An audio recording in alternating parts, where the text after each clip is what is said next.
If I didn't have Tyson Derrick, I'd be in trouble. All right, I'd like to call to order the regular meeting in the city council, or I'm sorry, the city, what is this? Oh, okay. Call the regular meeting of the city municipal authority, July 20th, 2020 at 6:15. Roll call, please. Coldarn. Here. Bond. Here. Dilbeck. Ahern. Here. Marshall. Here. White. Here. Morrill. Morrill. He's Here. Okay. Wines.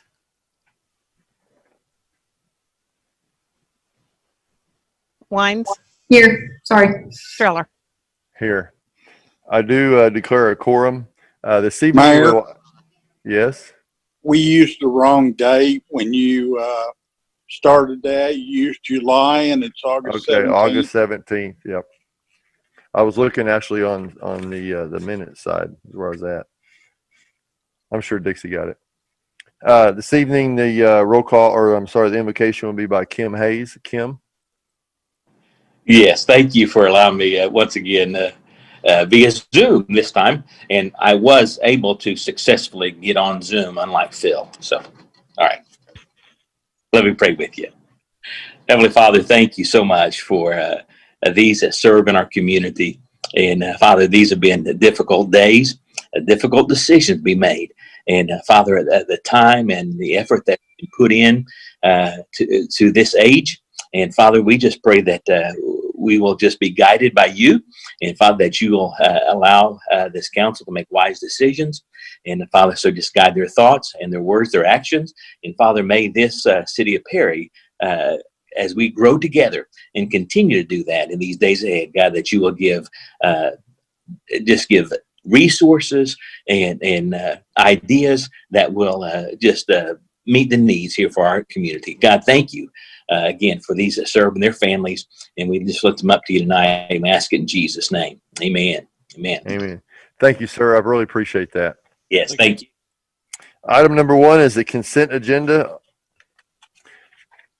We have the minutes from the last meeting. Motion to approve the minutes. Second. Any discussion? Roll call, please. Coldarn. Yes. Bond. Yes. Ahern. Yes. Marshall. Yes. White. Yes. Morrill. Yes. Wines. Yes. Streller. Yes. Item 4, comments from those assembled pertaining to the items on the PMA agenda this evening.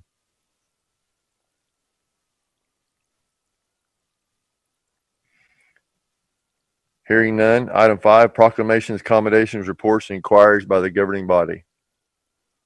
Hey, I'll just say, Bill, I didn't realize it was somebody that wasn't normally on the meeting. I thought it was Bryce or somebody having trouble connecting.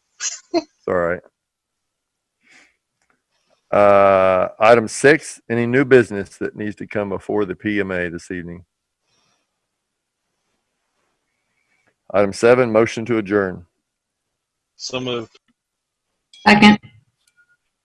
Roll call, please. Coldarn. Yes. Bond. Yes. Ahern. Yes. Marshall. Yes. White. Yes. Morrill. Yes. Wines. Yes. Streller. Yes.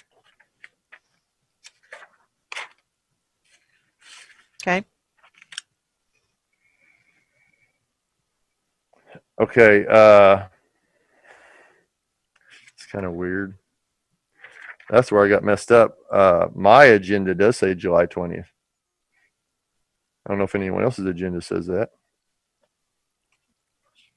But I would like to call to order the regular meeting of the City Council of the City of Perry on August 17th, 2020 at 6:20. Roll call, please. Coldarn. Here. Bond. Here. Dilbeck. Ahern. Here. Marshall. Here. White. Here. Morrill. Here. Wines. Here. Streller. Here. Item number 1, the consent agenda. There's a whole mess of stuff there. We either motion to approve it or we can have discussion. Motion to approve consent agenda. Second. Roll call, please. Coldarn, Yes. Bond, Yes. Ahern, Yes. Marshall, Yes. White, Do we have Phil? Yes. Do Morrill, we have Phil? Yes. Wines, You haven't seen him yet? Yes. Streller. Yes. He's on? Okay. All right. Item number 4, comments from those assembled pertaining to the items on the city agenda this evening. Okay. Seeing none. I have made a special exception tonight. I do believe that if a citizen or a business owner would want to make a comment at council, I'm going to grant them that opportunity. So this evening, Phil Silvani's with us. He would like to talk to the council very briefly. Phil? You're muted. Unmute yourself, Phil. I got you. There Can you you hear go. me now? Yep, gotcha. Thanks, Mr. Mayor. Good evening, Mhm. council.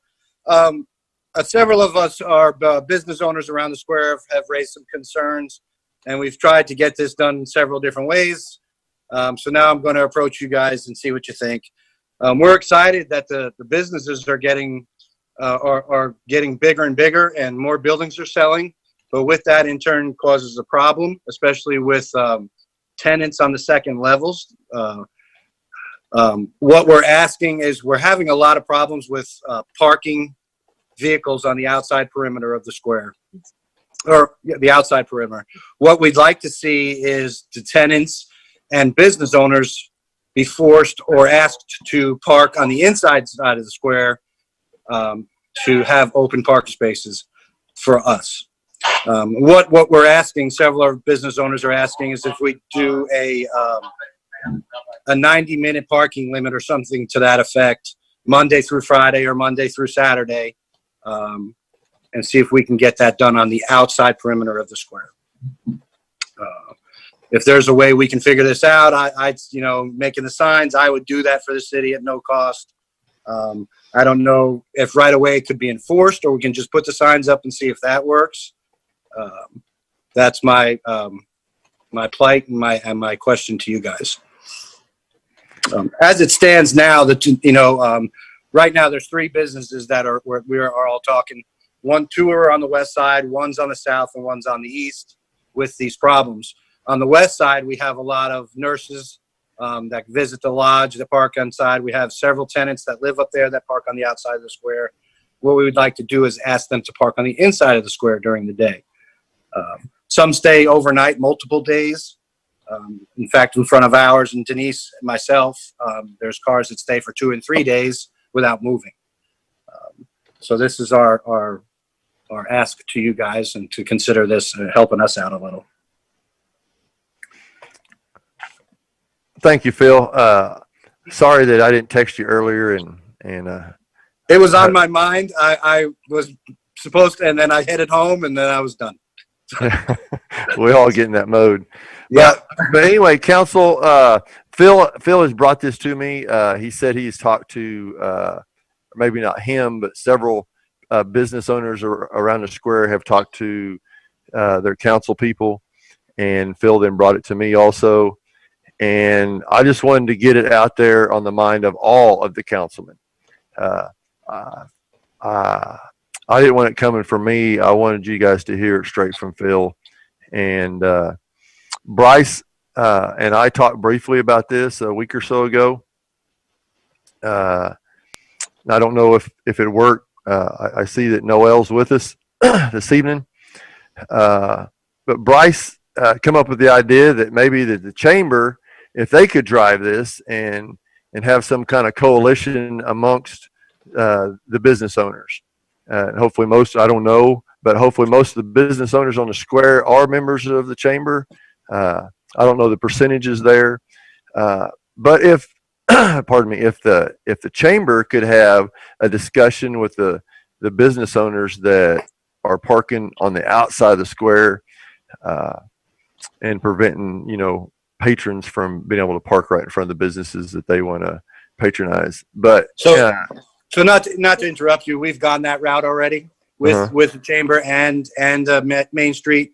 It's not all business owners. It's 2 or 3 business owners that park on the outside of the square. Most of the problem is the tenants that live on the second floors. So, I mean, the chamber, is not going to be able to get in and involved with those folks. Correct. You know what I mean? And, you can't burden them with something that's not there. Yeah, no. Not I was their just, I was just talking in reference to business owners. Mhm. Then there becomes a policing issue. How, Right. how do we police that? And Right. Phil with his baseball bat walk around the square, whacking people's mirrors. Hey, man, I'll police my side of the square. Just give me a ticket book. I'll do it. Yeah. Well, I know you Mr. would. Mayor, Yeah. this is Bryce. We can certainly have this on the agenda for the next meeting, and even have it on the agenda for action. It would require a direction. There's a code provision that says that you cannot park contrary to any official sign, but there would need to be some official action taken, and that would require an agenda item and a notice to the public and a discussion among the council and an action taken. So, I mean, we could address a series of different regulations. I mean, what it really takes is those cars that park a long time would have their tires chalked, and when they exceeded the time limit that you sent, they would be written a ticket. And after a while, they would get tired of receiving tickets. So, I mean, if we can police this by using a scalpel rather than a machete, as I think I said once before, that might be appropriate. But we would need a regulatory public health, safety, and welfare ordinance. Of course, we don't want to get into meters. That's way too expensive. And the best way to do it is by marking. There would need to be signs posted on each side of the square, perhaps in a couple locations.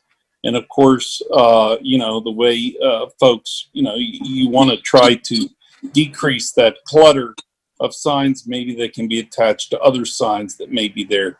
But I do think it is appropriate, if the council wants this discussion, to put on a separate agenda, and then to have all members of the public and council that have opinions to chime in.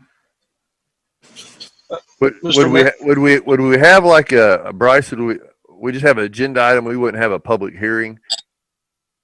Well, you could have a public hearing, or you could have an agenda item. I mean, I could prepare an ordinance that provides for a 90-minute limit around the inside of the square, provides for posting of provides for posting the regulation, and then it's just how you handle it. I mean, the way to handle it is chalk on the tire, or somebody making the official view, because the person that's going to cite the vehicle is going to have to be able to testify in court that vehicle didn't move for 90 minutes. I mean, that's the essence of the charge. Mm-hmm. Phil, in your opinion, what should the time limit be for parking? 2 hours? I think 90 minutes is fair. I know it'll be an issue with some of the hair salons because some of their duties are longer than that. But, I mean, as far as the younger people being able to walk 24 feet across the street, I don't think that's such an issue. The older folks, I'm sure we can make there's an area at the corner of, what is that, Cedar and 7th there, that they can park on the side there. I just think the 90 minutes would save us a little bit of problems with the nursing and the people who live upstairs on the second levels being there all day. So, and, as it stands now, there isn't a problem walking across or parking across the street. The people filter in and out rather quickly over there for the post office, and that's the only issue on 7th Street. So Yeah. Council, Enid is 2 hours, just to 2 hours. let you know. Yeah, 2 Okay. hours in Enid. That's reasonable, and I just think it'll solve a lot of our issues. There's lots of folks that park and go up to the lodge, and stay, and nurses that stay all day, and people put up their sunshades and stay all day, and that's our issue on our side. I know there's other issues on the south and the west side, or the east side. I'm sorry, as well. I didn't talk to any of the business owners on the north side, so May I ask Phil a question, Mr. Mayor? yep. Mm-hmm. So a few months ago, I say a few months ago, it was several months back. We had a meeting and we discussed this issue. You were there. I think it was at Main Street, and we kind of come out with a plan, trying to hope to tackle this without any kind of enforcement necessarily. Right. And I just wanted to understand how that went and how it was received and what actually, what had been done out of those action items as the businesses that were there and kind of figure out where we're at from that point. So I think we got a little loss of time there. I'm going to say that was well over a year ago. And we had a meet and greet kind of thing during lunchtime for all the business owners. And that went over well. A lot of the business owners do park in the rear side of their building and on the opposite side of the square. I'm sorry, on the inside of the square.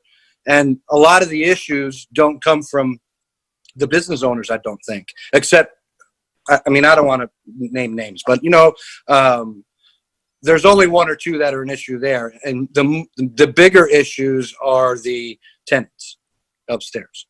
So getting them to park on the inside instead of leaving the vehicles on the outside for days on end, at least on our side of the square, in front of buildings, I know one of the things we talked about in that was that maybe some of the businesses post signs in their windows. Do you know if any of that was ever done? I didn't know. That was never done, and I don't know if that was an option. And how is that enforced? I guess we can educate the public maybe that way. And I don't know that they're actually even thinking about what they're doing is wrong. It's maybe not even dawning on them. But there's issues on three sides of the square that I know of. So I understand. Sorry, go ahead. No, I'm sorry. Go ahead. I was just say I understand the pain of the businesses. There is a little bit of things from our end, I believe, that we have to discuss. And Sure. A police officer being down there, the time, the money involved, and having to enforce that as well. Sure, absolutely. It's going to be another job or a position or something, unless we could. My whole idea is try it with signs. Maybe it will work, and then later on we can revisit maybe enforcing it, or maybe having somebody dedicated on each side of the square to do it.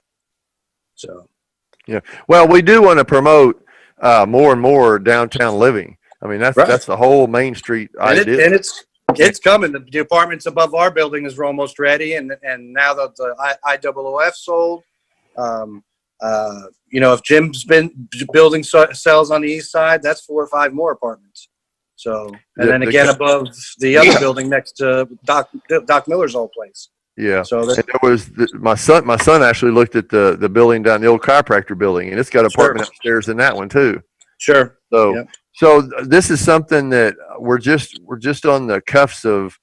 It's a problem for you guys, but hopefully we can get this expansion going. Mm-hmm. And for lack of terms, it could be a lot larger problem for you if we don't. It's going to snowball. Yeah. So, and I'm happy for it. I want this place. I want to be able to hire more firemen, hire more police, because we have a lot more people and a lot more businesses. But we have to get ready for that too. So. Hey Phil, one more thing. Do you plan on having any kind of plan for your tenants? Yes, there will be in the contract when they live upstairs that they will not park on the outside of the square. So, Okay. All right. because I'm covering my own butt there. So, and Just none of wanted to my see- employees park on the outside of the square either. So. You're looking out for their health, make them walk to work, right? Right. Steps and everything. It's healthy for you to walk. All right. I also have rear entrances to both my floors and both buildings, so that's a non-issue for me. They can park in the back. Yeah, and I don't think anyone ever really thought the lodge through in the aspect of parking. Yep. I think that's, And they're trying, I will give you that. They're trying to acquire other places and they're just having an issue. And it's very rarely the tenants in the lodge. That I will give them credit. They very rarely park out front. So I can give you license plate numbers and places. So. Yeah. All right. Phil, thank you very much. Any other Thanks questions for listening. Phil? All right, Phil, thank you. We'll move Thank you, on to everyone. item 5, proclamations, commendations, reports, and inquiries by the governing body.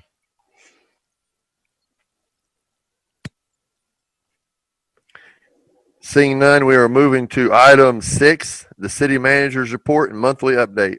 Larry? Thank you, Mayor. At the last meeting, there was some question about the walking trail project at Camp Tandaco. So I wanted to give a brief status of that project. July 20th, our general contractor, Cowan Group, issued a notice to proceed to the contractor that placed the lowest bid. That's CP Integrated Services. They were supposed to start on August 3rd. They ended up starting on August 6th. The end date for this project is September 2nd of this year.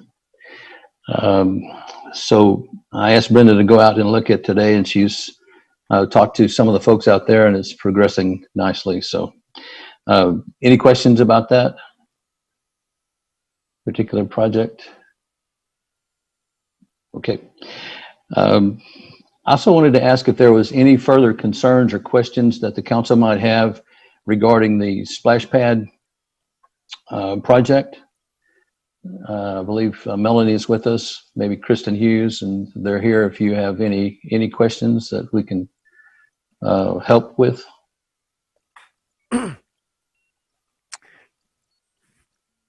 I personally, Christian sent us, some of us anyway, an email about trying to follow up on whether they were going to have two activator buttons or one activator button. And I'm not involved in the committee. I don't completely understand. I haven't been to splash pads. I don't have kids that age, but it just seems like to me that 2 buttons would make a lot more sense than 1. And because mainly the city of Perry is paying the water bill, and it doesn't make sense to me that why, maybe I'm not understanding, but it seems like to me it's a cycle. So one item comes on, and the next item comes on, and the third item might come on. So if the little kids are playing over there and you got some 10, 12-year-old kids, why you wouldn't want to turn on their apparatus? That I don't understand.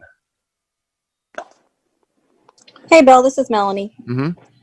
So I think in the response that you had read to council at the last meeting, from Kristen was, so our follow-up to Craftsman basically, adding another activator was going to add approximately like another $6,000 to the project, which we're not, completely against.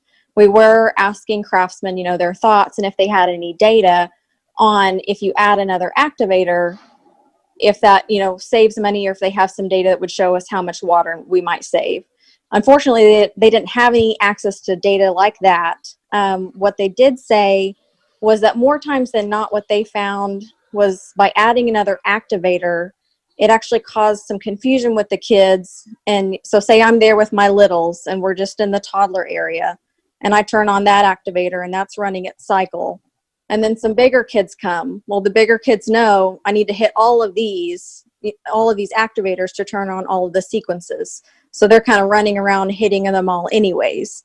And so I think, we went back to the committee and we're not against adding another one. We just need to know, as far as if we have to add that additional $6,000, to the bottom line and kind of pick where it's at. One thing she had mentioned in that email to you was, we can always add another one later too. So that's a non-issue as well if we get down the road and want to add another one. One thing we did do as well is get the water usage from Craftsman, and we've calculated, we did the price at the city's price. We got that from Brenda of water, and calculated on a high rate from May to September, running like 6 hours a day. we estimated it would be about $13,000 for the water usage. And so, if you want to expense it out over 12 months, it'd be looking at, $1,083 a month for the year.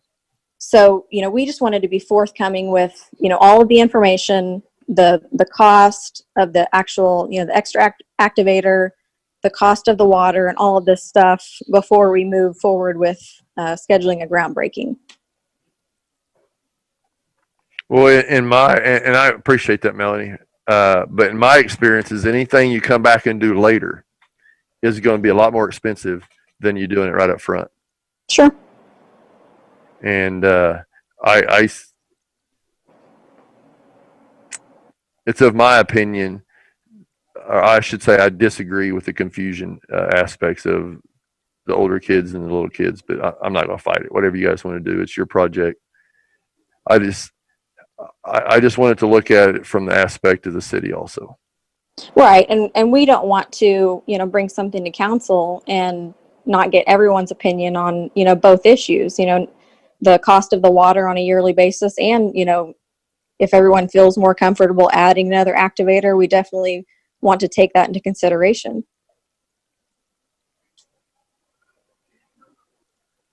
And you have this splash pad hopefully will be there for many, many years.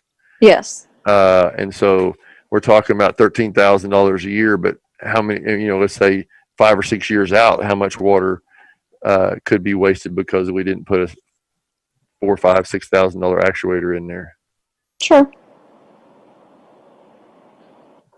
Council members, anyone else have any questions for Melanie? All I was going to say, I mean, from a city perspective, I don't know as far as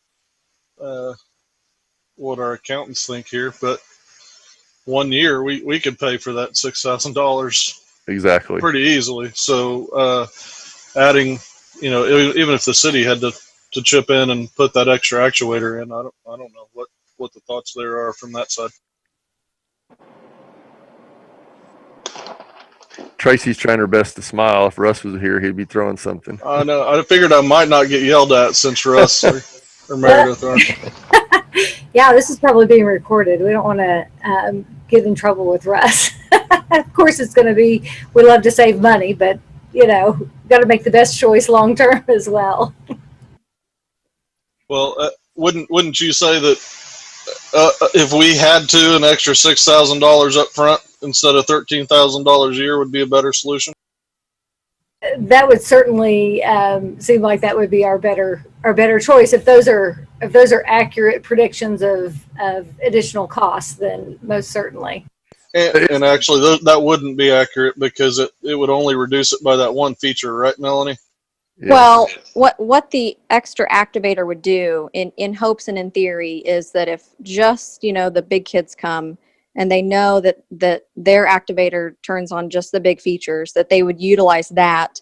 And then the separate portion of the toddler area wouldn't be turned on and running while the big kids are there, or vice versa. So, I mean, it's not just turning on one feature at a time. It would actually just kind of break the park into different segments, if that makes any sense. Yeah, two pieces, the littles versus the big. And Melanie, I don't know the design, but it seems like to me you could put the activators in two different ends of the park. Yes, and we could. And that, you're not going to run down by the toddlers and hit that activator to turn on the big stuff. I wouldn't think, but I hope not. You might get a mama bear after them. Yeah. They're running in the little area. Yeah. And it may be something, Derek, that we could cost share or something. I mean, I don't know. Right. Melanie, the 13,000, you said that was running 6 hours a day straight Yes. from May to September. So obviously the highest side is what Right. you're at. Yeah. Do you know, back to Bill's question, so as we, those are just estimates, as we get into it and we learn more about how many people are going to go and how much it's costing us, is it more expensive to add it later? Are you having to dig underneath that pad or something to add that second button, or is it something that really is retrofittable and easy to adapt if we see a high usage like that? They said that it's not hard to add it on. I mean, we would have to, chisel up a portion of concrete and tie into, the plumbing underneath, obviously, and change the sequence. So, they projected 6,000 to, to add it on now. So, I mean, it could be, like Bill said, 8,000 to add it later. So again, as a committee, we looked at it and it's, we could really go either way on it. We just have to know what to put the final number at. Okay, Hi, before, sorry, this is Kristen Hughes. I was Hey, trying to Chris- jump in and I Kristen, I had hang, myself muted and hang on. Go This is ahead. the mayor. Hey, this is the mayor. Hang on. We got a councilman that fell off. So let's make sure we get him back before we go any farther. Kevin fell off.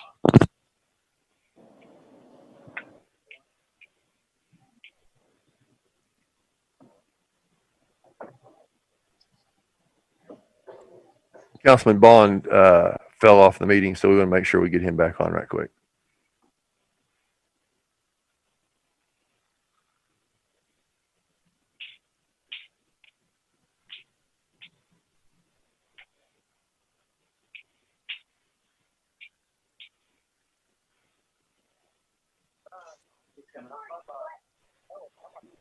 Kevin, are you back?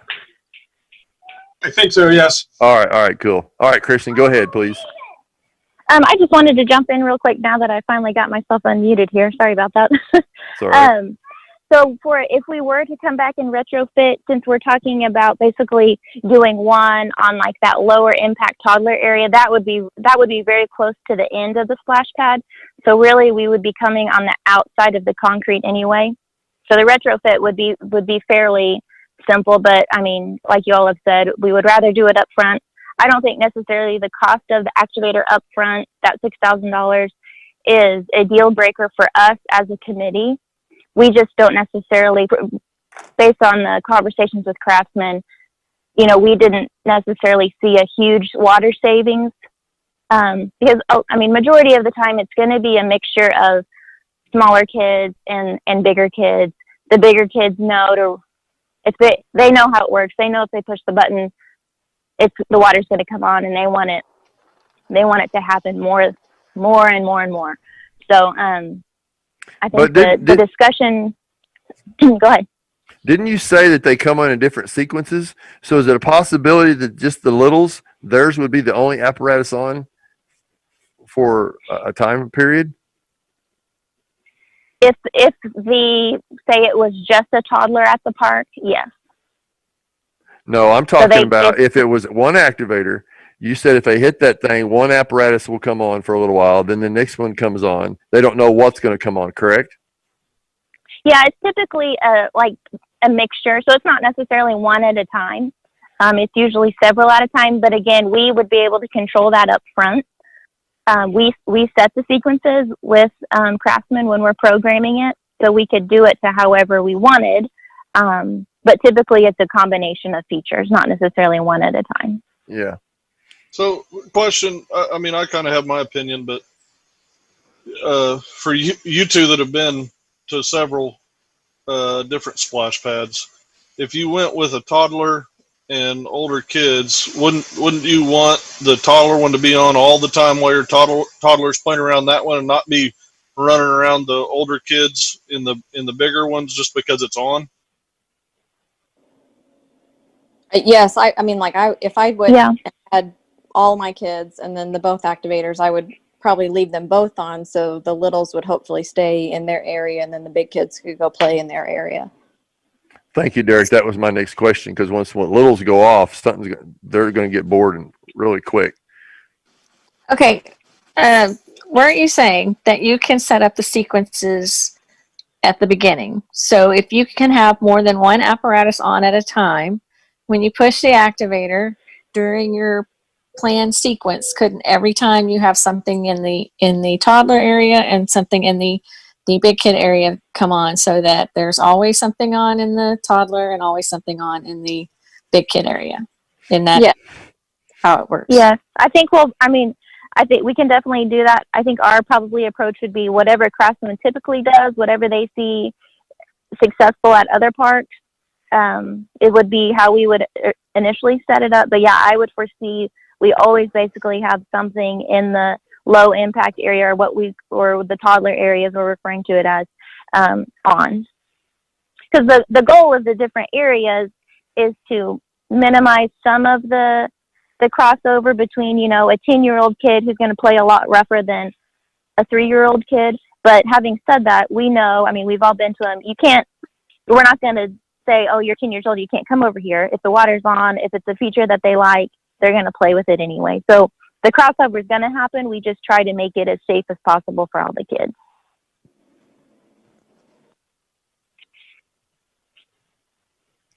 Any more questions? The toddler was only one feature, right? No, there's several. So they have what they call like a mushroom maze that a lot of kids like to sit under, and the water kind of goes over them like a mushroom. I don't have the document pulled up, but there's several just little like eyeball jets in the actual concrete, and just you know, closer to the ground, smaller, not going to hurt them if it's not going to spray in their face type thing in the toddler area. So there's several different ones there. All right, one more. Sorry, I just thought of. So, have you guys been to the Boomer Park splash pad? Yes. If I recall, that one only has one activator, correct? And is it similar in size to what we're planning, or is it bigger? What is the comparison? It's similar in size, and yes, it does only have one activator. So that's what we mimicked our budget after was theirs, because we knew that theirs was a substantial size, and we knew how much they kind of spent on theirs, and we wanted ours to be like a destination splash pad. Okay, thank you. Any further questions of any kind for these young ladies that have worked so hard? All right. Thank you, girls. I appreciate you guys coming on here tonight and having this discussion with us. Larry, anything else? No, that was it. Thank you. Hey, Mayor, did they need any answer from us? I think what they were really wanting was some kind of wink and a nod as to how you really felt about which way they should go. I know they've been debating this one or two activators for a good while now, and they want to be very pleasing to the council. So we appreciate your guidance for that. I know they appreciate that. Thank you. Hey, Mayor, can I ask Larry a question? Yep, go ahead. Hey, Larry, can I do a follow-up on the lighting in the inside part of the courthouse? I know you checked on that about 6 weeks ago, but with the September celebration coming up, there is still no lighting on half of the courthouse, and it's been out for 5 months. Okay. I know there's some back order going on, but boy, I'll tell you, it'd be nice to have that done because you're going to have vendors setting up in the dark out there. Okay, let me check on that for you, please. Thank you. I appreciate your patience. No problem. Any other questions? All right, thank you. Item number 7, the Chief Financial Officer's Report. Tracy Reed with Meacham & Meacham is here with us this evening. Yes, Tracy? I'll introduce myself to those I haven't gotten to meet before. I see some new names and faces, so good to see everyone. If you all would like to delay the meeting a little longer, you might get to see Russ's pretty face, but if you'd like to move on, I'll give you our July financials for you. It's pretty something. What'd you say, Bill? I said it's pretty something. I think you all have the July financials in front of you that have been provided. It is, of course, the first month of our fiscal year. You'll notice we did have a positive cash change. Most of that was due to some bond reimbursements that from previous expenses, but we also had some positive cash flow changes from our operations. So page 2 is our general fund. Again, we're 1 month through the year. It'd be about 8% if our budget were to progress evenly throughout the year. I'll point out for you that we are above budget in sales and use tax. As you all know, we are now collecting that additional hospital sales tax, but when you back that out and you look at our collections for July and August from 19 versus 20, we're up about 14%. Which is great news. That equals about $47,000 for us. So that's fantastic to see that kind of a trend. We did also, in the month of July, receive about $1,200 in some library state aid. So that was good. I'll also point out for you all that our hotel motel collections for the month of July were right around the $11,500 mark. So other activities throughout the month of July were about what we would expect. In PMA, which is on page 3, you'll note that our electric and water revenues are above that 8%. That's expected in the month of July. We do see that trend in the water usage as well as electric usage. The good news is we've maintained our operating expenses during that time. So that is exactly what we need to see and what we were hoping for. So that's my brief financial report for July. Any questions or anything I can answer for anyone? We all good, council? Well, Tracy, appreciate it very much. It's good to see you again. All right, good to see you all. Item number 8. Consider approval of ordinance number 2020-13 of the City Council of the City of Perry, Oklahoma, amending Chapter 2, Article 4 of the Perry Municipal Code 2020 by amending Section 2-408 by amending the Section 17-202, subsection F by the amendment of Section 17-208 and by the amendment of Section 17-308, amending the hours the City Hall is open and providing discretion to the city manager when necessary to protect the public welfare, health, providing for a repeal or savings codification severability, and declaring an emergency. Council, whenever we were shut down in the City Hall the first time, the ladies and gentlemen that worked in City Hall, they weren't taking a so-called 1 hour lunch break or 30-minute lunch break, whatever it was. They just kept working through the day.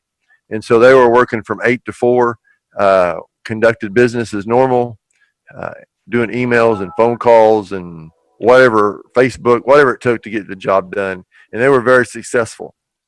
So then we opened back up to the public, working 8 to 4. We left it that way.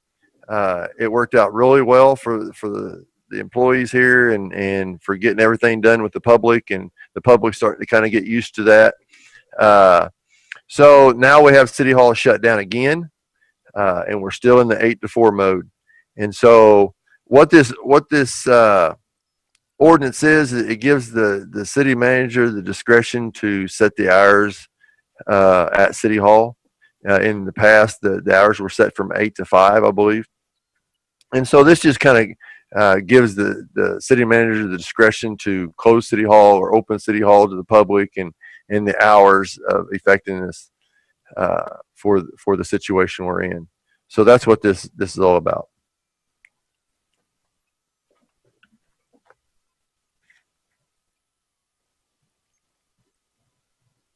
Any discussion or move on the ordinance? Larry, I'm assuming you are supportive of that. It gives you the empowerment to do what you need to do, kind of on a quick decision. Yes, sir. I like it. Council, the employees love it. It seems to be working really nice for us right now. I'll make a motion to approve ordinance number 2020-13. Larry, a quick question. So are you seeing that the City Hall hours would permanently be until 4 p.m.? Yes, ma'am.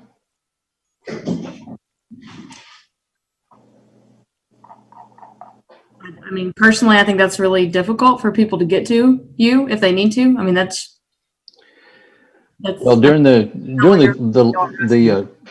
shutdown to the public, we've been conducting business just like normal. It's just not face to face. There's a Dropbox. They can do things online. We're looking into expanding our online capability. They can call, they can text. There's city.hall email that they can help us with. We don't think that we really missed a beat, actually.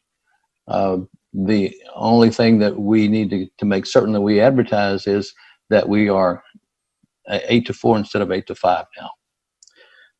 Dixie, you have any thoughts or anything on that? I think that this has worked out very well so far with the employees and with the public. We've tried to really let the public know how they can contact us in a number of ways through email, phone calls, and so forth. And we've had a really good response from the public, have not really heard any negative about it. It has worked out well, and I think it's a good move. The one reason, or the biggest reason probably we brought this to council right now, is whenever we print our utility bill stock to print the utility bills on, we usually print about 6 months at a time, and those will run out probably in October. That's what we're estimating.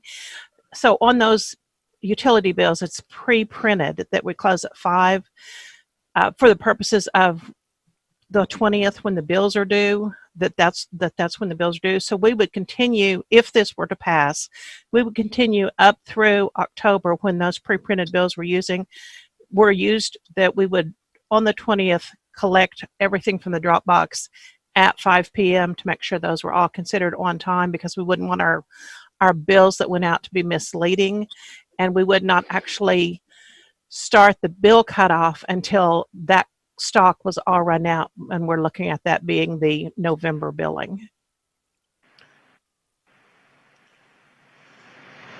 But we need to, a heads up to know ahead of time so that we can get the bills, the pre-printed section of them done ahead, so we have the stock on hand.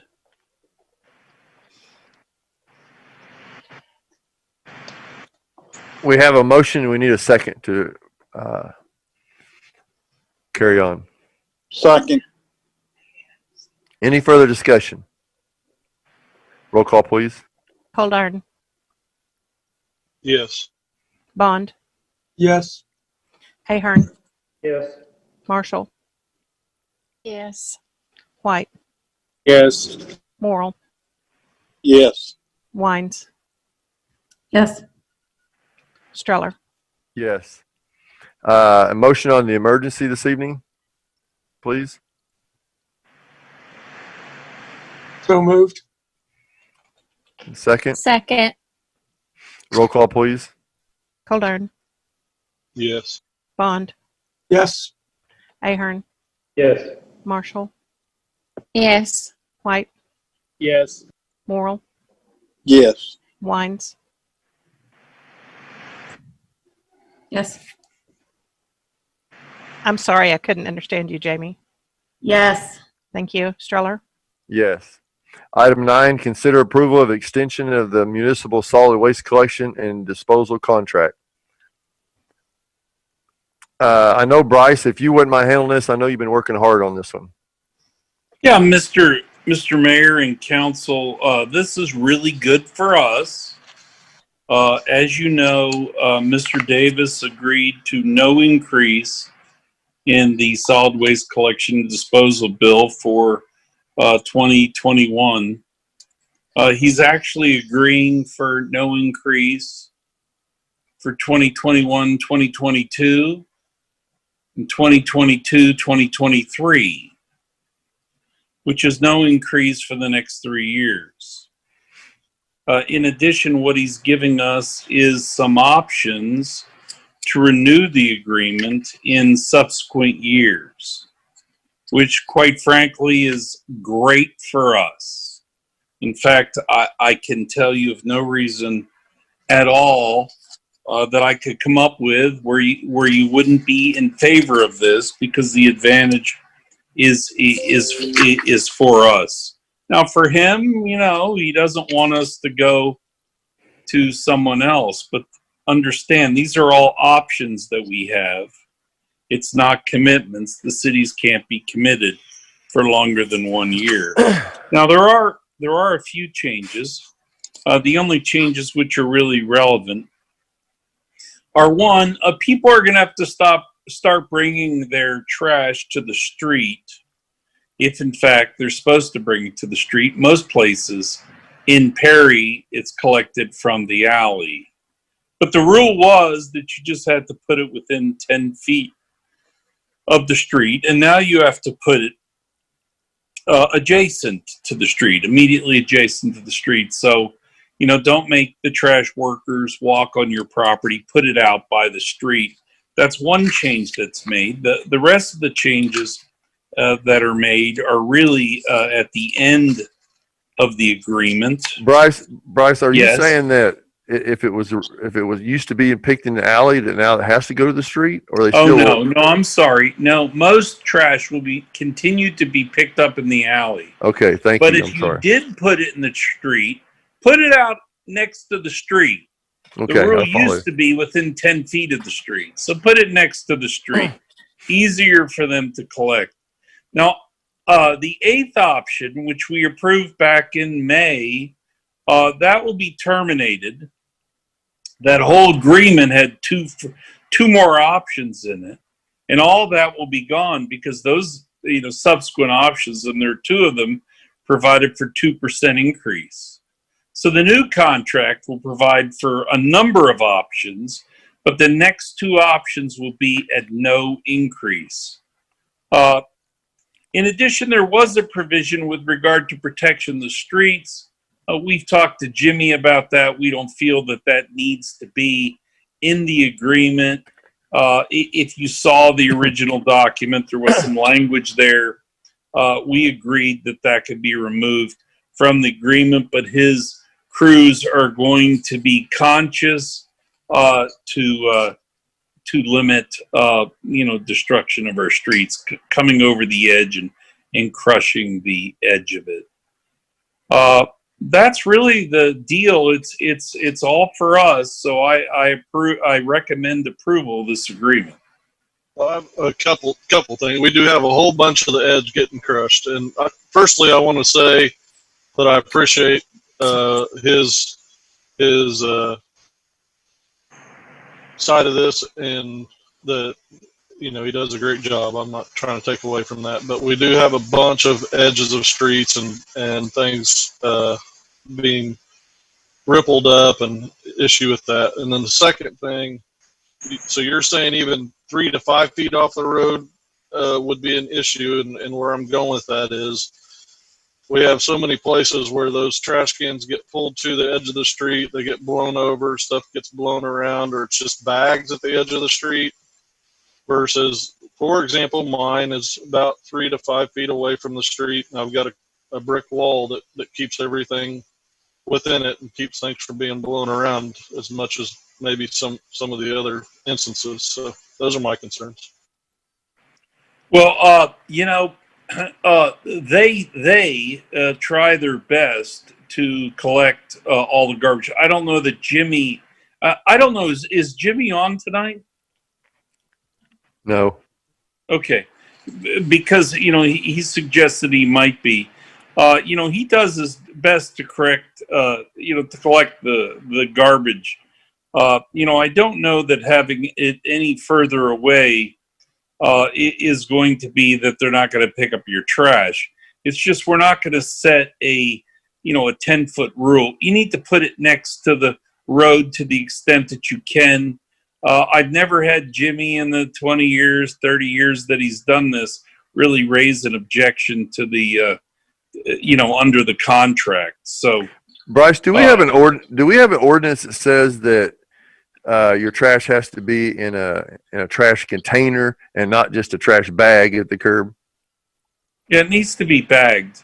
No, I realize that, but I thought we had an ordinance that had to be in not necessarily a poly cart, but it had to be in some form of a trash can rather than just we throw can't the do trash that. bag.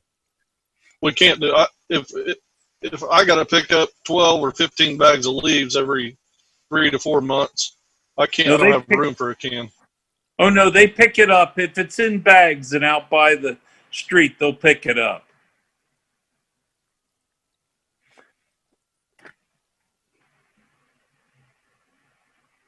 I have some neighbors that they don't have much trash at all, and it always amazes me, but they only have like a half a bag of trash just sitting out there on a Monday or a Thursday. So I don't think there's any type of ordinance now, even for regular trash, that has to be in any type of can. That's what I was getting at. I've got some neighbors, they put it out the night before, and the dogs and the cats and everything gets in it, tears it up. And, you know, I know at one time we talked about having some kind of ordinance that it had to be in a container and not just your trash bag out there. But then I know of people that they go down to Walmart or wherever it is and they buy these little flimsy trash cans and they put them out there and they won't stand up on their own with no wind. And next thing you know, they're blowed off in the neighbor's yard, and it's just a no-win situation of all kinds. But If you look, Bill, if you look at the definition of on page 2, 1.01, there's the definition of bags. And to the extent that it's placed in a secure bag and the bag is tied up, it doesn't have to be placed in a secondary container. I mean, that's what it says. Now, I will remind everyone that we are one of the very, very few communities that gets twice a week pickup. And that, of course, is good, because if we got once a week pickup, that's more weight, in my opinion, that's more weight in the trucks and more weight on the streets. So this twice a week pickup is really, really nice for the community, residential pickup. And it's quite unusual among my communities. If Tracy is there, Tracy, are you familiar with the pickup among Russ's 40 communities? Yeah, actually, Perry's the only one that I'm aware of that maintains a twice a week. As far as every other one, it's a once a week pickup. So Perry is quite, indeed lucky to, to have this kind of service, if in fact, it's needed. And of course, Jim would love to go to once a week. It's a lot less work, but we've insisted on a twice a week in that we think that that's what the council and the public would like. I think it's important, and I think that, like I said, they do a great job. I just want to make sure that those people that have invested and, maybe have a trash space within 5 feet. And again, I don't want to make them walk. I know they'll probably come to mine, and there's reasons for that. I won't discuss it on here, but anyway, I do want to make sure that that's not an issue. If Jimmy Davis won't pick it up, I'll arm wrestle him, and we'll get it done. Okay. Well, I'm not sure he wouldn't beat you at arm wrestling. Well, he might beat me, but. all right, council, we want to approve this contract. I think it's a great contract. Bryce has worked hard on it to get it done. And I do appreciate the relationship that Bryce and Jimmy have. It's beneficial to the city of Perry.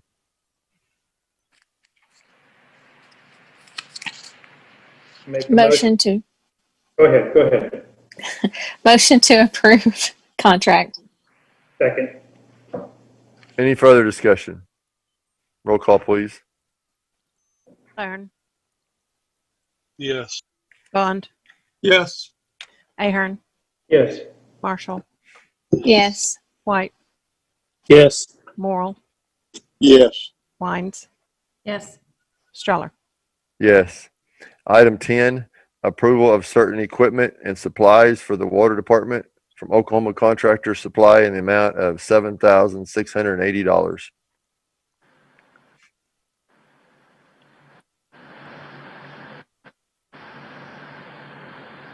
Motion to approve. Second. Any further discussion? Roll call, please. Coldarn, Yes. Bond, Yes. Ahern, Yes. Marshall, Yes. White, Yes. Morrill, Yes. Wines, Yes. Streller. Yes. Item number 11, approval of invoices from MKEC in the amount of $5,090.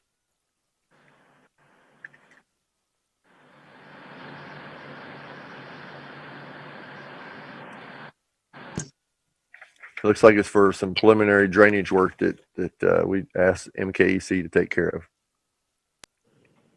Motion to approve invoice. Second. Any further discussion? Roll call, please. Goldern, Yes. Bond, Yes. Ahern, Yes. Marshall, Yes. White, Yes. Morrell, Yes. Wines, Yes. Streller. Yes. Thank you, council. Item 12, discussion of the COVID-19 pandemic. Councilman, do you have anything you would like to talk about? We'll get to you just a second, Noel.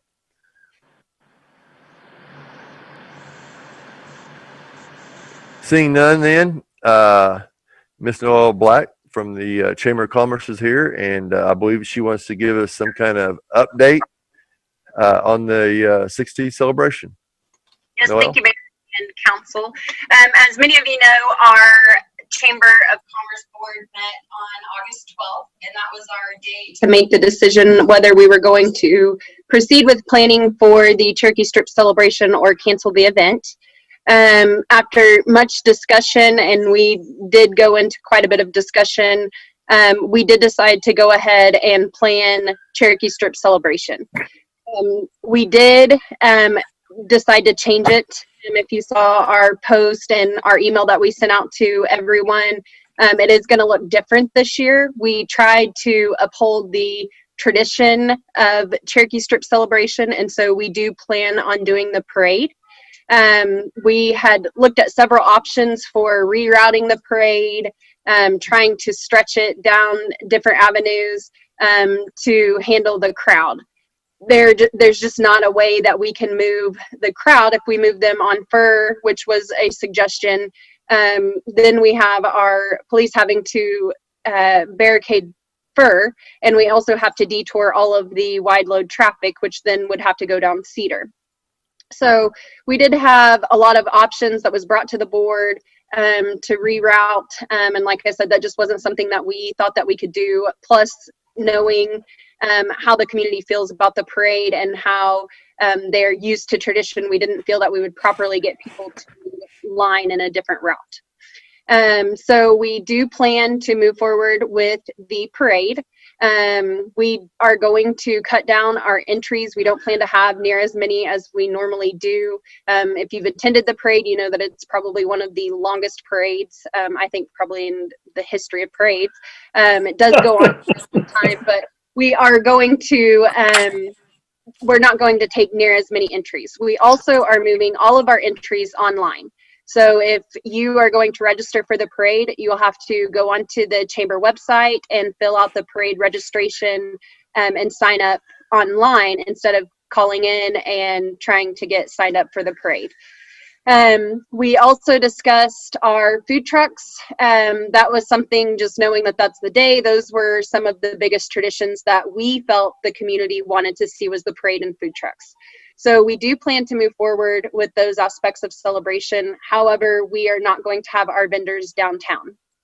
That is, you know, it was a really hard decision to make, but our goal was to still keep up the tradition of the event, but to also be safe.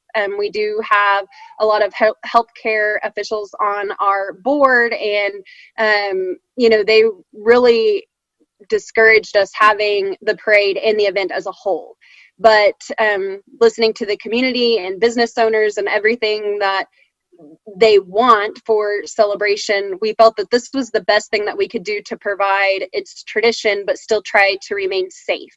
So our goal is to have the parade as normal, not have near as many entries, have food trucks, hopefully more on a to-go basis where people will line up, grab their food, and then go home, because we will not have the vendors downtown for them to stay downtown. And that really is just so we can encourage them to come down. They're already going to be in the crowd, which we know is a concern, but to try to limit exposure downtown on an all-day basis. So we will not have entertainment. We will not have any other activities other than our parade and our food trucks. And knowing that we are in the pandemic and having an event, we are still trying to be safe. And one of our biggest goals is to encourage the CDC guidelines. And that is to encourage masks, to stay home if you have any symptoms. And we do plan to have sanitation set up in our food court area. And those are just things that we're trying to do to still maintain the event, so people have something to go to, but still remain safe. And so we did want to come to council and just kind of get some guidance from you of what you would like to see that day. This is kind of what we're ready to present to the public. But we know that we hold that contract with you, and we just did not feel that it was safe for us to hold the entire event all day and still have the public come downtown. And we expect our attendance is about 14,000 people. You know, we would hope that we wouldn't see near that many people just because of the pandemic, and that people would stay home. However, talking to vendors and other communities who have had events, they're actually seeing larger crowds at their events because people are stuck at home and wanting somewhere to go. And so this was just the best option that we felt, that we could still provide an event for the citizens of Perry to have the parade, which is a big part of the celebration, and to encourage them to watch the parade, grab food from their food trucks, and then go home and enjoy the day with their family. We have been in communication with the rodeo, and I believe they are planning to move forward with their event. And so we've really tried to work together and be able to still provide an event for the community, but to be safe for our community, our businesses, and our citizens of Perry. Okay, let me ask Noel. So the food trucks are still there's still going to be a food court, and they're going to still, the food trucks and stuff will be here. But there's not going to be any vendors selling the little things around the square. Is that what you're saying? Yes, we will have food trucks, and we're hoping that that will be a to-go basis, so that you will just come, stand in line, grab your food, and go and eat with your family, or take your food home, so you still have that food truck food for the day. But we did not want to have vendors. Just visiting with our board and gathering all of the information that we did, and we went over every possible option. You know, should we have vendors? Should we just have parades? Should we have just food trucks? Should we eliminate, you know, what was the best option for the community? And so our vendors, we did contact all of our vendors that we have had in the past and asked them if they would be willing to come to the event if we were to have it. And you know, we did have several that would come, mainly because they were not able to go to any other events. So they would be willing to come to ours if we were having it, because they knew that we would have a crowd. And Celebration is always a huge crowd, and we have the attendance that, you know, they do make quite a bit of money on that day. So we contacted as many vendors as we could, talk to them about events that they have been to. There were several that did not feel comfortable coming.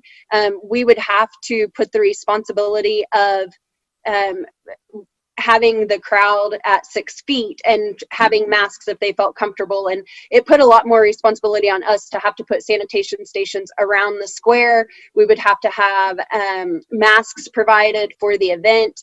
There was a lot more responsibility if we were to hold the entire event.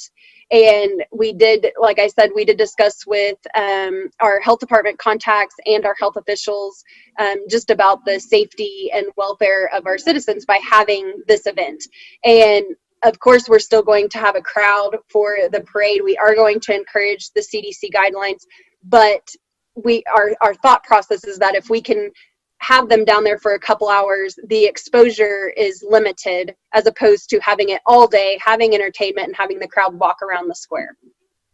So at this time, it is the parade and our food trucks. Our food trucks will be on generators. We do not plan to provide hookups or water for them. So that is something that will be different on our end for our food trucks. We are not seeking sponsorships. We're not able to do the race, and we're not able to do the carnival. So it is going to be a lot less of the event, but we felt this was the best option to move forward instead of canceling the event. Well, are you still planning, and you probably said this, but I missed it, are you still planning to have the same amount of food trucks and in the same area? We probably will not have as many food trucks, one, because I don't know that we could get that many, because a lot of them are not coming to events because of the guidelines, and it just makes it a lot harder for them to have to wear masks and wear gloves and just the safety precautions that they have to do handling food. And so we will not have as many food trucks. I don't have a number just yet. We're still gathering kind of our safety measures for the event, but most likely we will have probably half of the vendors that we normally have. And will they all be in that same block? They will be in the same block, but we will try to place them further if we need to. We have also considered moving them up the street since we are not doing the 5K race. They may go on the regular food court area, and there's also an option for them to go up between the chamber and the bank to the alleyway. We do not want to block any of the roadways for our police or our fire to get through. But there are other options. We have considered those. When we have our security meeting, that's something that we'll sit down with city manager and our street departments and really just kind of decide what the best option is and for crowd control and still able to have the parade.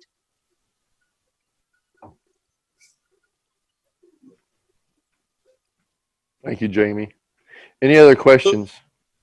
Well, I have several concerns, but I'll just simply Are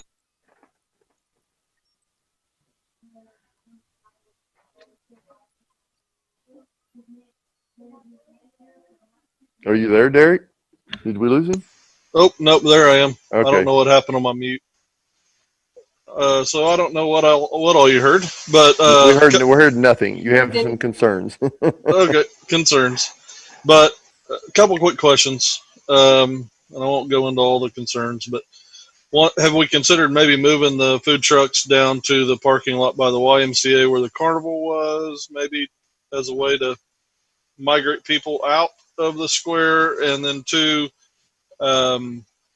the reduction of participants. Are we doing anything to make sure that the local folks that enter, I know it's a big reunion time and there's concerns around that as well with age and things, but is there any guarantees that the local people that want to join versus some of the external people are going to be able to join? Well, we can't really guarantee that out of town people will not come to the parade. We normally pay the bands. That's not something that we plan to do this year. It is voluntary and was opened up. If they would like to come, they could. That was discussion within our board. You know, do we not have any out of town bands? Most likely with them not receiving payment, they may not come anyways. But it's really hard to discourage people to come into the parade. We're hoping that by not having the full event, it does cut down on some of that attendance. But as far as getting in to the parade and trying to keep local versus out of town residents coming in, we as the board just decided that we can do as much as we can to push the CDC guidelines, to push as much safety precautions as we can, but it comes down to the people. And before you, I wasn't trying to say limit the external people. I was asking, is there more of the people that are local here that want to be in the parade for different reasons? Are we making sure they get to be involved, even though we're reducing the number of people in the parade? Oh, yes. Yeah, it is. I mean, like I said, it is going to be online registration. We will receive those, and typically there's a whole process for the parade. Normally, it's a lot of work in our office because most people do not sign up for the parade. We have to contact them. We have to ask them if they're going to have floats in the parade. We know most of the entries that plan to be in the parade prior, but it does make it difficult for us because we have to contact every single entry and say, are you planning on coming this year, if they do not fill out a registration form. And so we're trying to limit that by pushing all of that to be online. I know there will still have to be some contacting of entries, but of course we still plan to have all of the school sports, and we had Dr. McCarty at our health official meeting, and he was a go for the school participation as long as everything is going according to plan, and school is still in session and everything is going normal. So we should still have all of the normalcy of our local attendees of the parade, and we do feel that by just having this portion of the event that it is more local based, and maybe we won't receive as many people. We did have to make the decision, and this was from other communities, that there is absolutely no candy or promotional items to be thrown during the parade. So the parade is strictly just the parade. I know that we can push it and try to watch that during the day. Once it starts, it's really hard for us to come down once they're throwing candy. We try to stop them. See me, I have been running through the streets trying to catch people at times, but it's, we do want to be safe, and there's just so much handling. We tried considering bags, we tried having walkers, and at this point we just think that it's best to not have any candy or promotional items thrown out during the parade. I thank you for that. Yes, I think a lot of people do.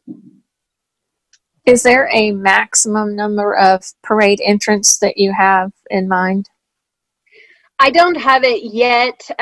We haven't pulled our parade entries from last year, and like I said, a lot of them do not register with us, and that's what makes it very difficult to know how long the parade is going to be, because the week of the parade, everybody calls Wednesday, Thursday, even Friday, and says, oh, I need to get into the parade, I forgot to register.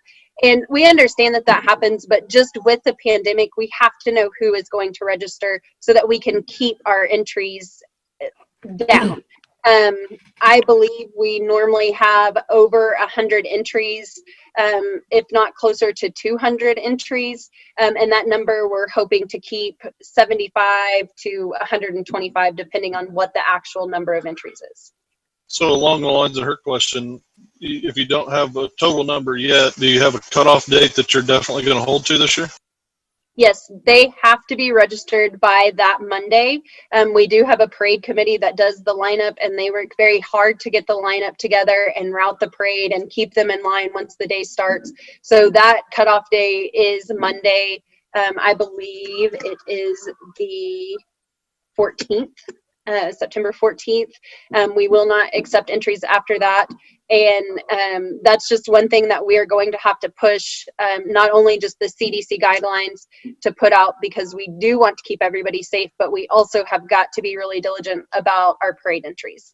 And normally we've been really lax on that, and we fill out the entries, we contact them, but we really need people to register online and so we have a number of for sure entries for that day.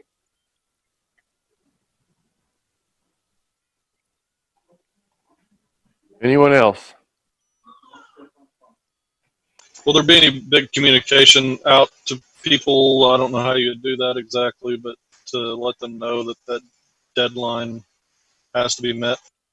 Yes. So we will push as much as we can on our social media pages. We also will sit down with the city because we do need help to push the CDC guidelines as well. I know that there is a big rift of what the best thing is during an event. A lot of people, if you don't feel good, stay home. We can't always guarantee that that's the case. Just knowing that, there are people who are asymptomatic. There are people who are positive or have been positive that had been walking around. And so we need that push for the CDC guidelines with help from the city, pushing that out on their website and on their Facebook page, as well as our information for the parade. And since we don't have the other activities for this event, we can really focus on that and really make an effort to really push online registration, and entries have to be in by a certain amount of time. And this is just a different year. It's going to look different. I think some people are expecting that, but we are going to try the best we can to push out as much information about that day as we can. Well, I think it's really important from your organization to push the CDC guidelines. And if for nothing else, because we all know, let's admit, that day gets here, it's all going to collapse. But we have to be very diligent about, we put out the guidelines, or you got, not the city, but I mean, it's your event. And as long as you put those guidelines out, and this is what we wish for, we're covered, you know. We've all been to that event, or most of us have been to that event. And I promise you, after 7 or 8 o'clock that morning, that whole guideline thing is going to fall apart, because people are going to be hugging their friends and hanging out with their friends. And there's just no way to put that many people on the town square and think that it's going to be successful in that area. Now then, I agree completely with everything you're doing. I think that you guys have worked hard, and you're going to continue to work hard. But I just want to make sure we understand that it's really important to push that, and that you've been saying that ever since you've been on here. But at the same time, we all know what's going to happen that day. We do. And at the end of the day, we do have Stephen Taylor, the CEO of Stillwater Medical Perry. He sits on our board. And, you know, we have other people on our board that were against the event as a whole, just because of the crowd size and having an event at that capacity.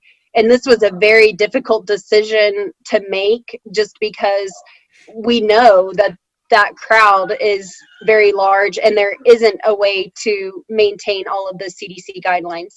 And so we will make the best effort to push it to be as safe as we can, knowing that we are holding an event at that capacity. Should we consider, as a council, requiring masks for that day? I'm not going to Just wear to one. support it. Do what? I'm not going to wear one. Okay. I think that is up to the person's, you know, decision to make that. And there's no way to enforce that, Derek. There's no, I mean, who's going to enforce it? I mean, school did. I mean, so are our police officers going to give tickets for it, or what? I don't have the answer to that question, Bill. I was just asking a question. Yeah.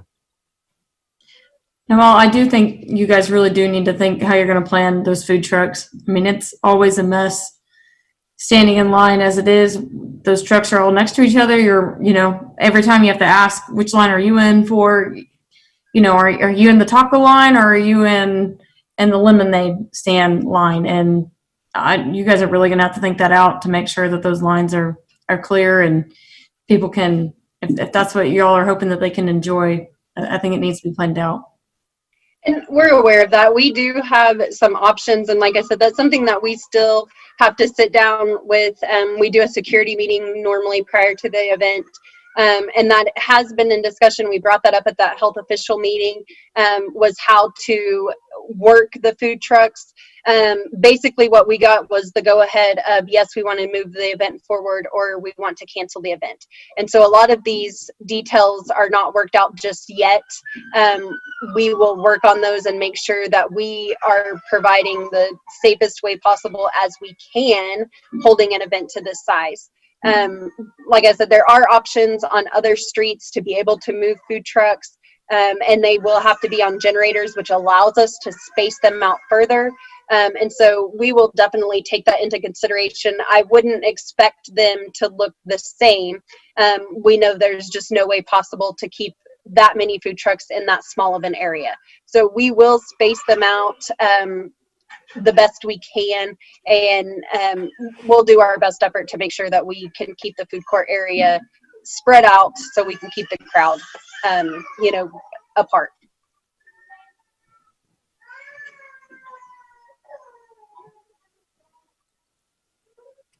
Well, I'm just going to chime in, and Noel, I'm not here to change the decision of your board, but I strongly disagree with the having of the celebration. You're bringing tons of people in from other communities, tons of people that are higher risk, older people.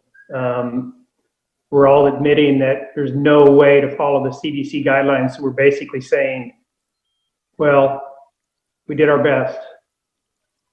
But sometimes, you know, we have to make tough decisions. I mean, our decision as a business that day is we won't be open.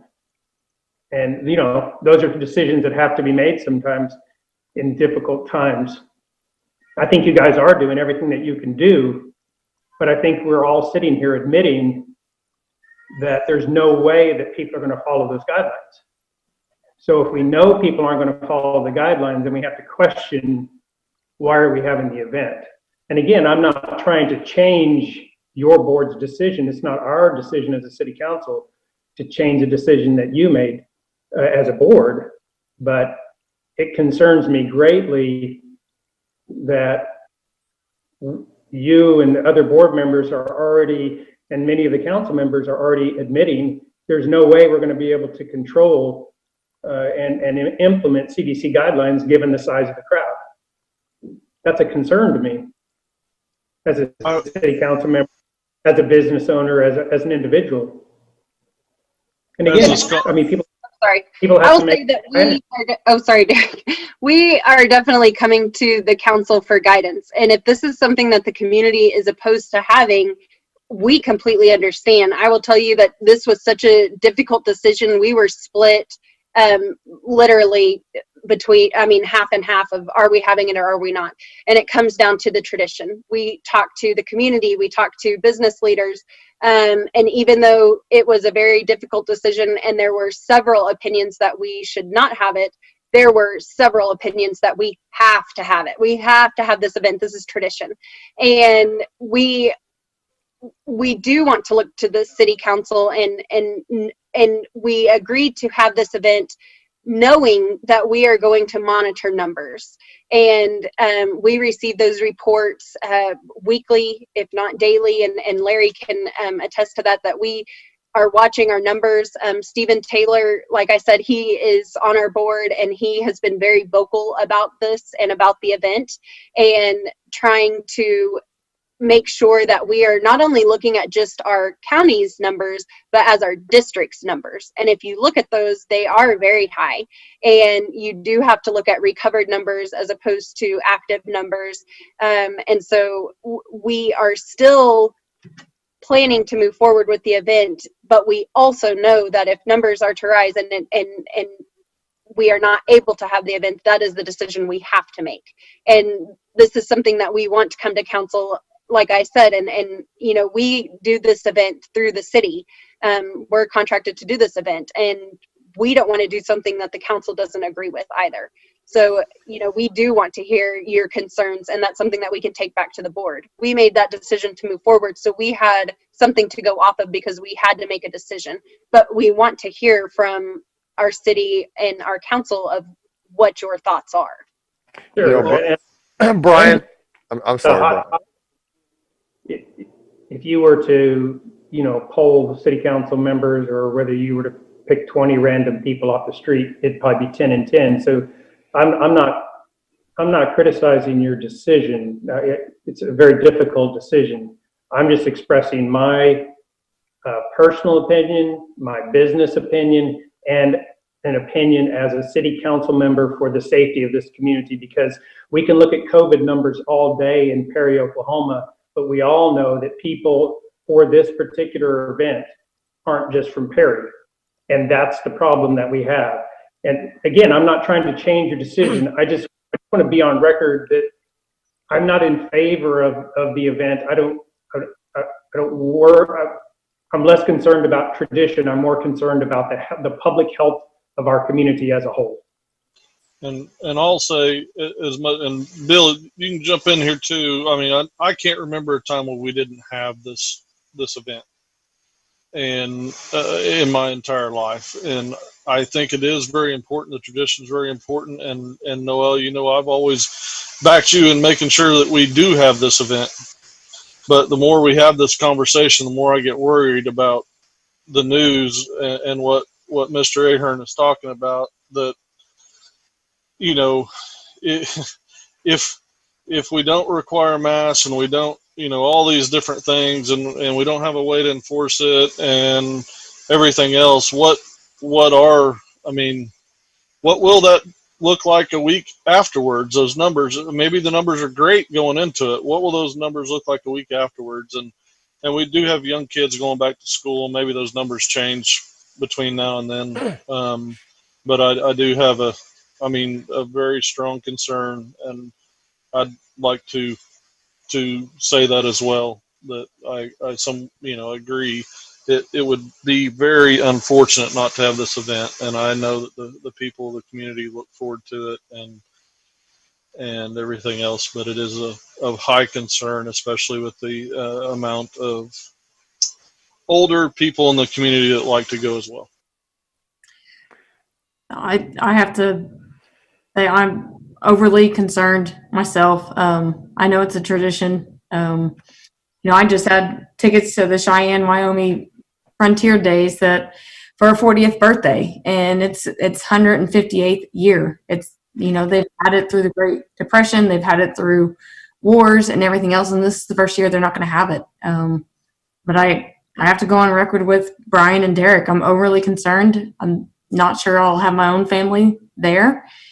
People go and they set out their chairs the night before and try to stake their claim, and I just don't see how you can keep your social distancing from even people you don't even know. And who's to say who got there first? How do you social distance in a square like that when you have so many people all trying to visually see the same thing? I just find it to be overly difficult and concerning.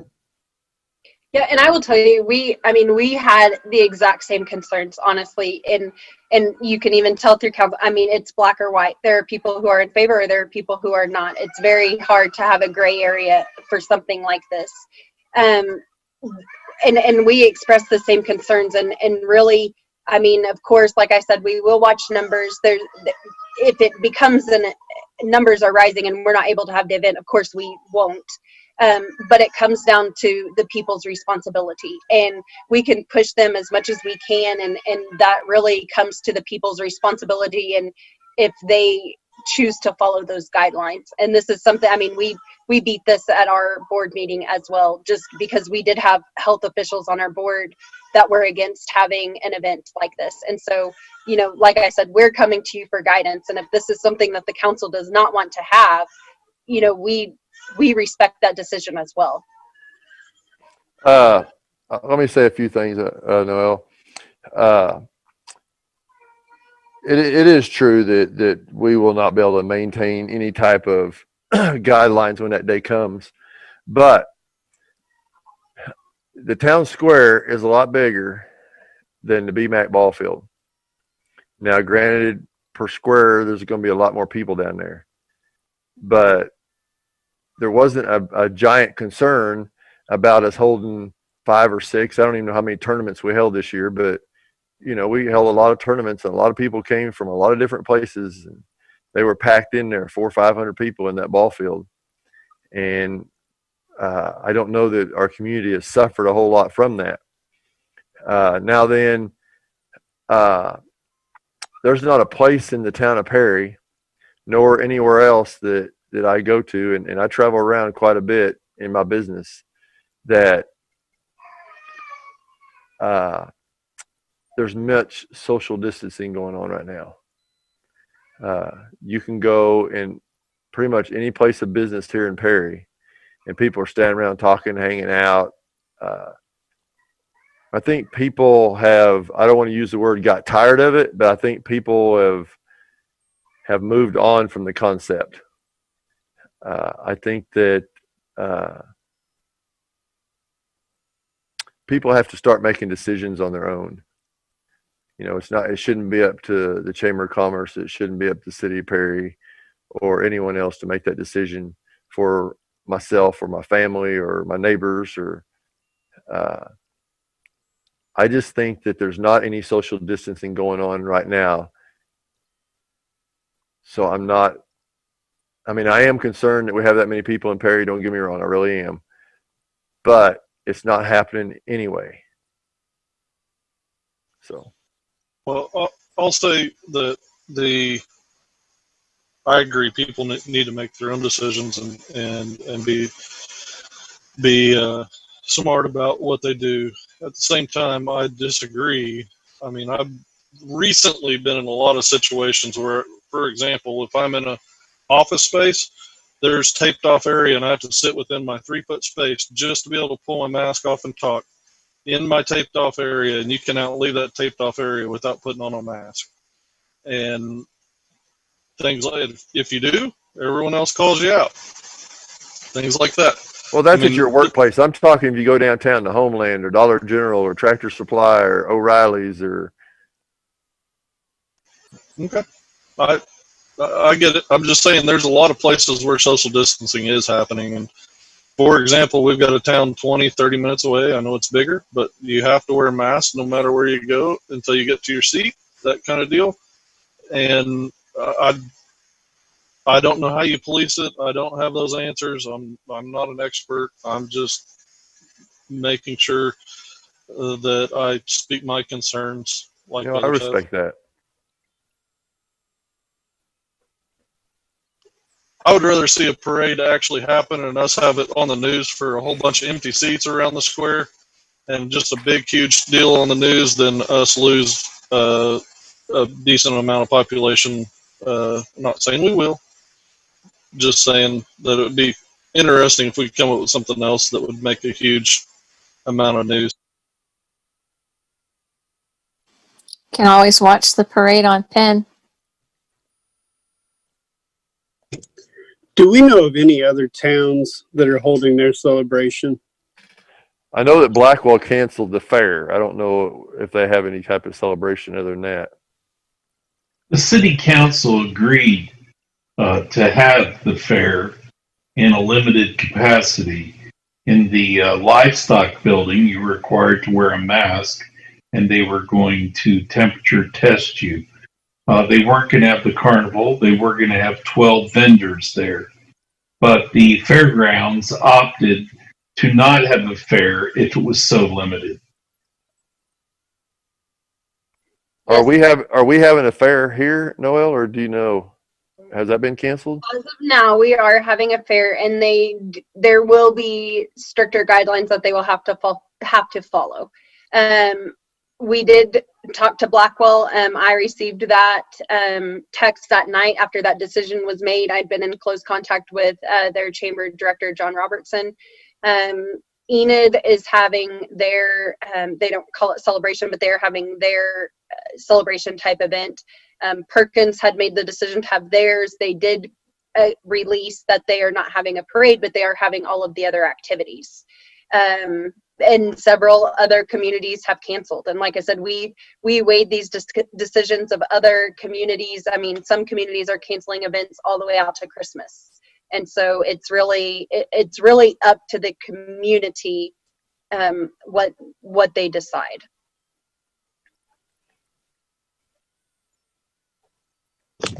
I have never, even in my situation, and people that know me know this, I have never been for wearing a mask, and I'm still not. That being said, if the dangers are, what they say, so be it. That's my decision. I will always stand by that. I will never wear one unless it's mandatory. I'm really torn between everybody, to be honest with you, because I see both sides. With it being so limited, I wonder if the factor is there to even make people want to be here. If it's just going to be the parade, and then you're going to have a limited amount of, no vendors downtown really. So I'm honestly really torn between everybody. Noel, we went to a car show in a town, and they had food trucks and things like that. And people were down there. It can be done. They were definitely spread out more, where you could social distance in between different families and things like that. So, just saying it can be done, but I think it does need to be thought out on if you're going to do that, where you can, be able to jump between the trucks and have room in between. Yeah, we definitely have more decisions to make with the decision that we have made. And we will work on food trucks. That will definitely be a priority, as well as watching numbers moving closer to the date. We are in the unknown. I mean, we don't know what the next couple weeks look like. And our hope is that maybe not as many people want to come. There's just no way of knowing what that crowd is going to look like. We may have the largest crowd we've ever seen, and we may have the smallest crowd we've ever seen. We definitely take into factor all of the concerns, and we have them as well, honestly.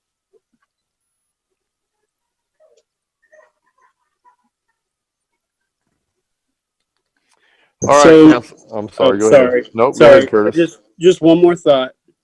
So traditionally, the way the food trucks would be used are they have to take multiple orders, or else they would never get anything out.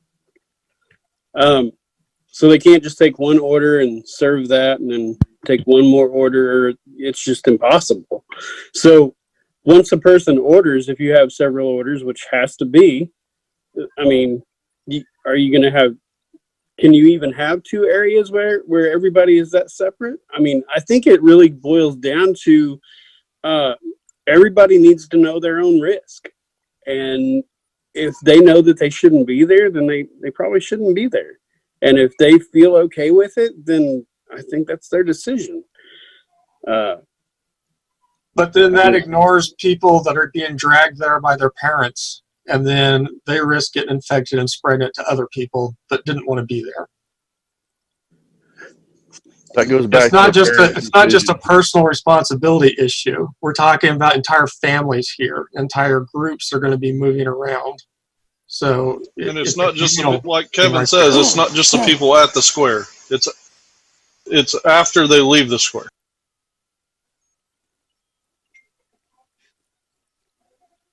Yeah, but if you're a juvenile, it's up to the parent to make that decision. And then that juvenile ends up going to school, and then they get around other kids and other parents and other teachers. That's the whole concern, is this thing can spread. You know, it's not just one person making a choice for them. It's that one person that's making a choice for all others. I think we face that same situation everywhere we go. Except we don't have a massive event that's bringing people into town. We had 6 baseball tournaments. Yeah, and that's still going to be more limited than what we're talking about now. And that still was a concern as well. I don't think know. we're still going to. I'm sorry. Go ahead, Derek. No, go ahead. I think it's going to be. It's no matter what. I think it's still going to come down to. It's going to be 50-50. What I believe in going to necessarily be what you believe, and I think that's why people have to make their own decisions.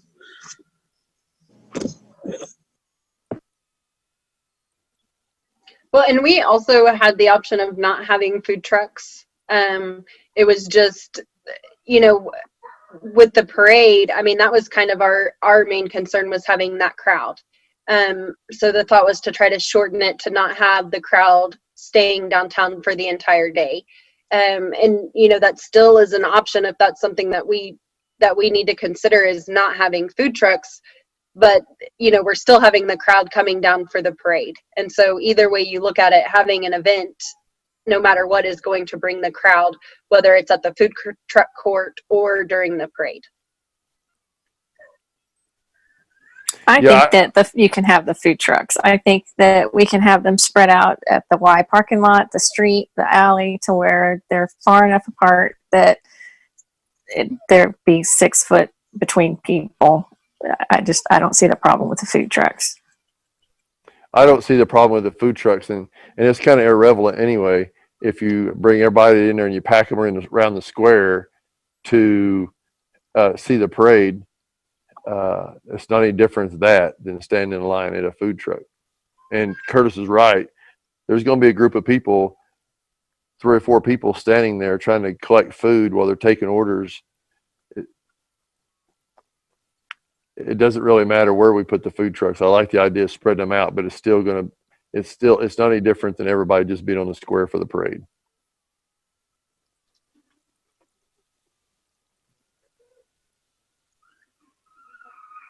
Anything else, council? We could hash this all night, I think. You can. And we went through the same thing. I mean, at the health officials meeting, it was torn. At our board meeting, it's torn. I mean, there is real, like I said, there is black and white. And, you know, we made a very difficult decision based off of what we felt the community expected. You know, I had people call me. Noel told me to go tell Noel this, or tell Noel this for me, or tell her this. I'm like, you guys go call her. We know. It's not the mayor's job. So. I don't think there's a right or wrong answer. Like, this is just a difficult decision. It's 50-50. You're just going to have to make one or the other and go with it. Quickly. All right, Noel, thank you very much. You're welcome. And I don't know if he's still here. I seen Lawrence was on here earlier. He may have fell off, but thank you for your whole board that, you know, making decisions. Yes, thank you. Someone has I have another child. question. I have a question for Larry. How long are we planning to have the city hall closed to the public? Probably the best answer I can give you is for the foreseeable future. I hate to be that way. I wish I had a certain date, but obviously the safety of our staff is of the utmost importance. Right now, for the foreseeable future. Could I add something? I would like to point out, Dixie, if I could, that we did have a COVID-19, somebody with COVID-19 at the municipal court, and that has they've been I think meta-flighted to Tulsa, and they may or may not survive, may or may not have gotten around anybody, but there are concerns about the municipal court right now. Dixie, would you like to chime in? Yes, that's what I was about to address. Thank you for saying that, Bryce. We have had an issue there, a person in very close contact with some of our employees. Now those employees are off being tested, and it's a great concern. So this is what we're facing every time. It seems like we have employees that are working with the public. It's happened several times in several departments. I don't want to back up on the parade issue. Okay, let's be very careful about that. But that being said, darn it, if you have been tested positive, stay at home. Have respect for other people. I know of people that have been tested and they're positive and they're downtown running around running errands. It cannot happen. I mean, there's no meat in the authority to go arrest people. We don't want them in our jail. We don't want any contact with them. But have respect for your fellow citizen and stay home.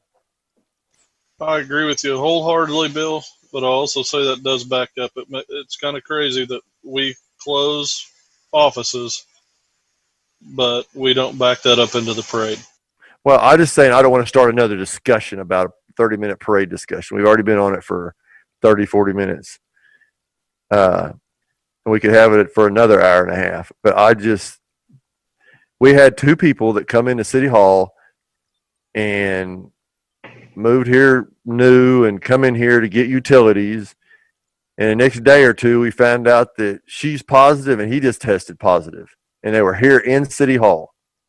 Didn't say a word to nobody. Are we sure they even knew? Yeah, they knew. Yeah, she did know. And he was tested like the next day or so after he was in City Hall.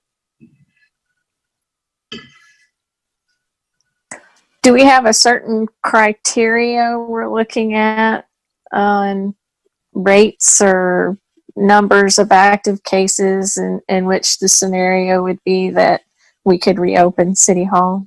Have we thought about that? Or are we just going to kind of play it by ear and see how things go? Well, we're listening to Russell Brand, who, when he found out about that, came down and said, we really think that you need to close City Hall. And he is, of course, our emergency services director. So we're taking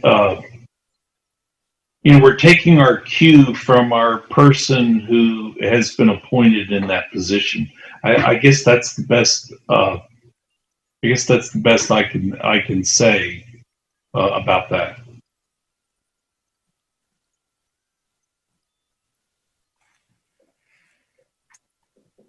Any other questions? So through the hour changes, they still get paid normally, or they get? I mean, They just don't have a lunch break. They still Okay. get paid their 8-hour shift, but they don't. They'll eat on the fly and keep working. okay.